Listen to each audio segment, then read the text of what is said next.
সকলকে আমার আনন্দিত জয়গুরু। আজকের আলোচ্য বিষয় হলো, ঠাকুর, আমি কি তোমার দয়া পাবো না? তুমি কি আমাকে দয়া করবে না?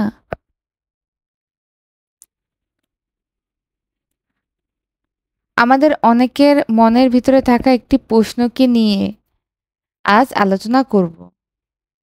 আমাদের মনে অনেক সময় প্রশ্ন আসে, ঠাকুর, তোমার বলা সকল কথা জীবনে মেনে চলতে পারছি না। এখনো তোমার মনের মতো মানুষই হয়ে উঠতে পারলাম না। হাজার চেষ্টা করেও এজন্য নিজের কতগুলি দোষ ত্রুটি এড়িয়ে চলতে পারছি না। তবে কি ঠাকুর আমি তোমার দয়া পাবো না? তবে কি ঠাকুর তুমি আমাকে দয়া করবে না? এই প্রশ্নটি আমাদের অনেকেরই মনে আসে। এই বিষয়কে একবার ঠাকুরকে প্রশ্ন করা হয়। এই বিষয়ে শ্রী শ্রী ঠাকুর যা বলেছিলেন তা আমি আজকের এই ভিডিওর মাধ্যমে আপনাদের সামনে তুলে ধরব। আপনারা শুধু শেষ পর্যন্ত দেখবেন, এইটুকুই আমার অনুরোধ। একদিন কাতরভাবে প্রফুল্ল শ্রী শ্রী ঠাকুরকে বললেন, ঠাকুর, হাজার চেষ্টা সত্ত্বেও কতগুলি দোষ ত্রুটি এড়াতে পারছি না। এমন অবস্থায় তাহলে কি আপনার সান্নিধ্য থেকে বঞ্চিত হয়ে পড়ব? আজ এত অহেতুক করুণা উপভোগ করছি, পরজীবনে কি শ্রীচরণতলে ঠাঁই পাব না? তখন শ্রী শ্রী ঠাকুর প্রফুল্লকে জিজ্ঞেস করছেন, কলকাতার গঙ্গা দেখেছিস? প্রফুল্ল বলছেন, আজ্ঞে হাঁ। শ্রী শ্রী ঠাকুর বলছেন, তার উপর কি থাকে? তখন প্রফুল্ল বলছেন, অনেক ময়লা, মাটি, আবর্জনা, ফুল, বেলপাতা, ভালো মন্দ, কত কি থাকে। তখন শ্রী শ্রী ঠাকুর বলছেন, কিন্তু সাগরমুখী স্রোতটা গঙ্গায় যদি ঠিক থাকে তবে সব কিছু নিয়েই ওই গঙ্গা সাগরে পৌঁছে যায়। তোমার যদি ইষ্টমুখী গতিটা ঠিক থাকে তবে তুমি সব কিছু নিয়ে ইষ্টের কাছে পৌঁছে যাবে। ভাবনার কিচ্ছু নেই, ভালো মন্দ নিয়েই তার দিকে এগিয়ে চলো। অবশ্য মন্দকে প্রশ্রয় দিও না, ইষ্টের টান বাড়াও, তাকে নিয়ে মেতে থাকো। আবার ইষ্টের প্রতি এই টানটা বাড়ে কি করে? প্রগাঢ় ভালোবাসা ও গভীর বিশ্বাসের দ্বারা ইষ্টের বিশ্বাস আসে কি করে, এবং এই বিশ্বাসটা পাকা হয় কি করে? শ্রী শ্রী ঠাকুর বলছেন, বিশ্বাস আসে ভক্তি থাকলে। বিশ্বাস জিনিসটা মূলত ভক্তির উপরই।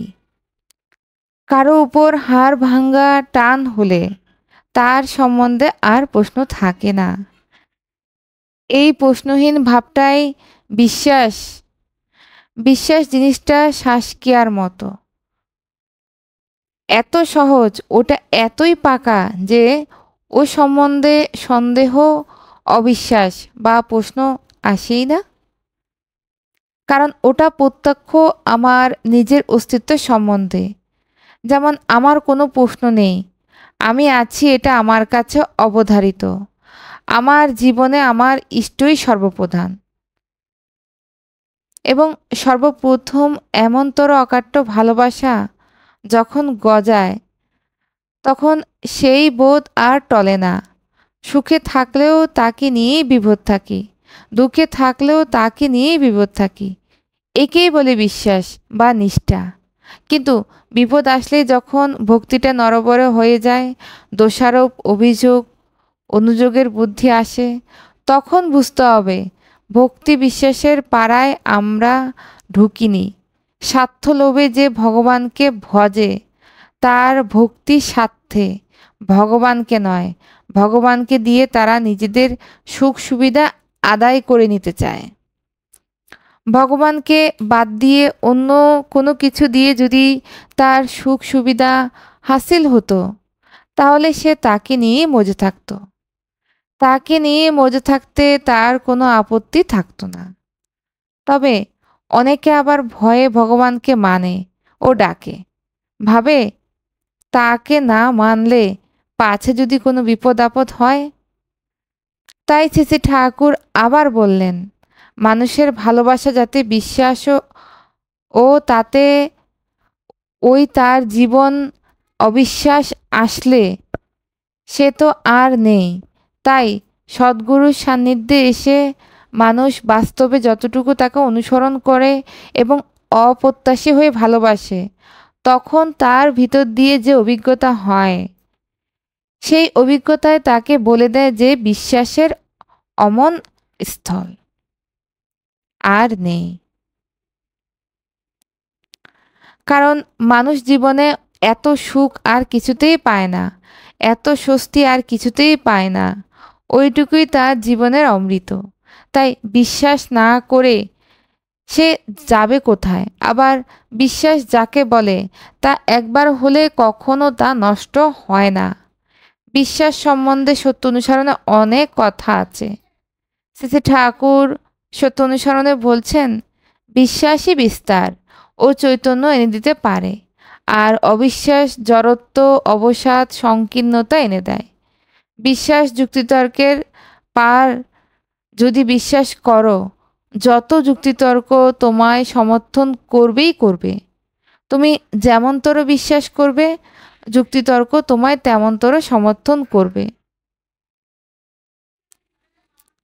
শ্রী ঠাকুর বলছেন, ভাব মানে জানেন তো, ভাব মানে হওয়ার পিছনে থাকে করা।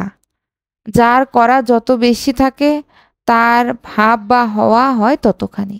আবার ভাবের মানে অনুরাগও হয়, অর্থাৎ ইষ্টের জন্য করা ও ভালোবাসা। যার যতখানি বেশি তার বিশ্বাসও তত গভীর। আজকে ইষ্ট প্রসঙ্গ এ পর্যন্তই।